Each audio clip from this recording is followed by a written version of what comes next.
Alright, forces are vectors, so let's look at them as vectors.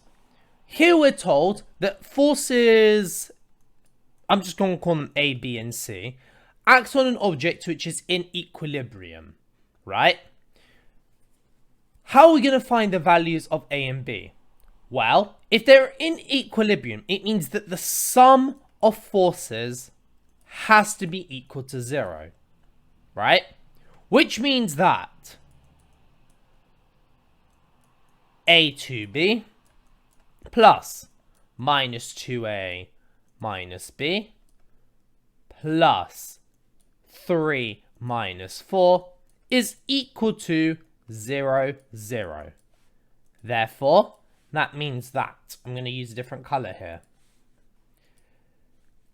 A minus 2B plus 3 is minus A plus 3 is equal to 0, which means that A is equal to 3 newtons, okay?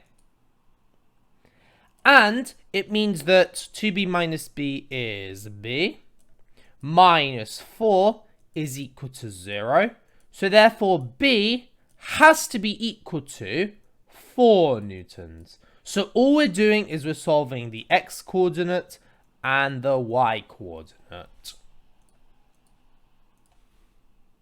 Is this video helpful? Well, make sure you subscribe so you never miss a video like it from me. Now let's take a look at this one.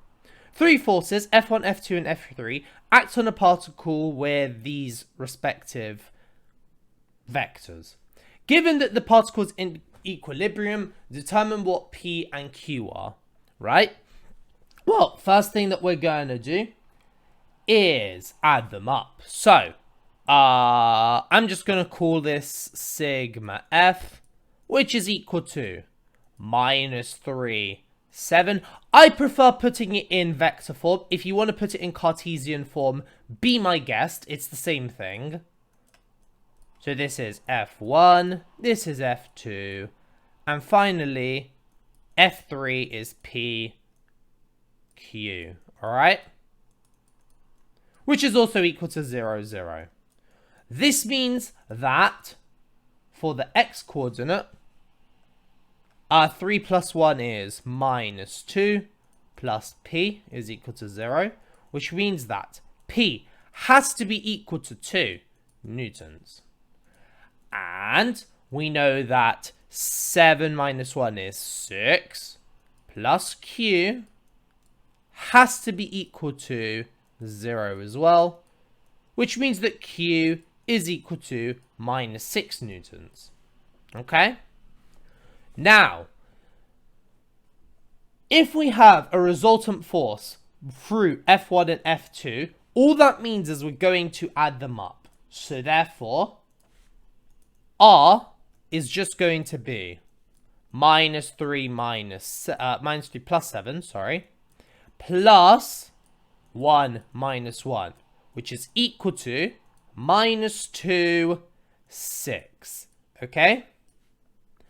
The magnitude is just the size of the force, which means we're going to use Pythagoras, okay?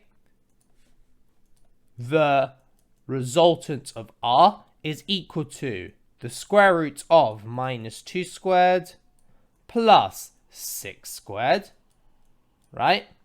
Which is equal to the square root of 40, which is the same as 2 root 10 newtons. Usually in mechanics, both in physics and in maths, you want to put forces in,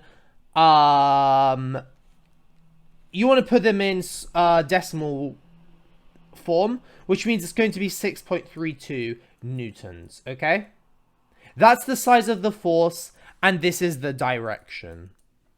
Well, we'll talk about the direction, because now we're asked to the nearest degree, calculate the angle between the line of action and the vector J. So first things first, let's just draw this out, okay? So if this is y, x, and this is y, okay? We know that this is minus 2, 6, which is here, okay? It's asking us between the vector j and r, right? We know that this is 2, and we know that this is 6, so it's asking us for this angle here, theta, okay? Tan theta is equal to opposite over adjacent, which is 2 over 6, which means that theta is equal to the inverse tan of 2 over 6, which is equal to 18 degrees, because it's asking us to the nearest degree. And that is your final answer. Is this still not making any sense? Well, you can join my Discord server to ask me whatever questions you want. Now let's talk about this question. Here, once again, we have 3 forces that are given as F1 is minus 7 minus 4, B is 4, 2, and C is AB. How are we going to work out what A and B are when they're in equilibrium? The same as we've been doing throughout the video. The sum of forces is going to be minus 7 minus 4 for F1 plus 4, 2 for F2 and AB for F3, okay? Which is equal to 0, 0. Now let's look at them in parts. Minus 7 plus 4 is minus 3, plus A is equal to 0. So A has to be equal to 3 newtons. If we look at the y-axis, minus 4 plus 2 is minus 2, plus B, which is equal to 0. Therefore, B is equal to 2 newtons. Literally just adding up. Now, we're told that the F1 force is now removed, okay? Which means that the resultant is F2 and F3 to find R. How are we going to find the magnitude and direction of R? Well, first things first is we need to know what R is. R is equal to 4, 2 plus 3, 2. Right, this is F3, which is equal to 7, 4, okay? Of course it is. Now, what we need to do to find the magnitude is we do Pythagoras. The magnitude of R is equal to the square root of 7 squared plus 4 squared, which is equal to